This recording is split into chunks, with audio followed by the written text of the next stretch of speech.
Right, let's have a little quick Scotch gear tool review, and this is something that Gav gave me when he was clearing out various cars. It's a jack, but it's quite a good jack actually.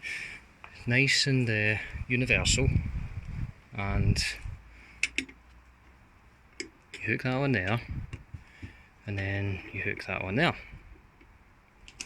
Okay, so just a jack. I shall demonstrate.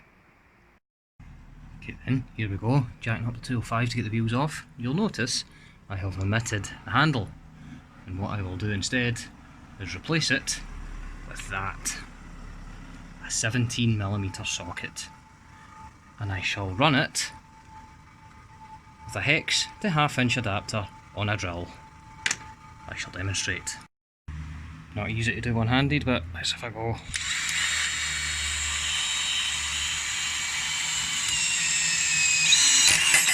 Oh, fell out. That's what she said. Take two.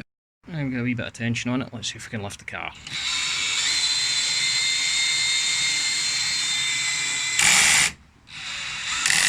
More torque, please.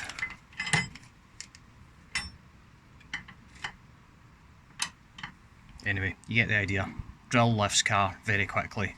No winding of handles. This is good.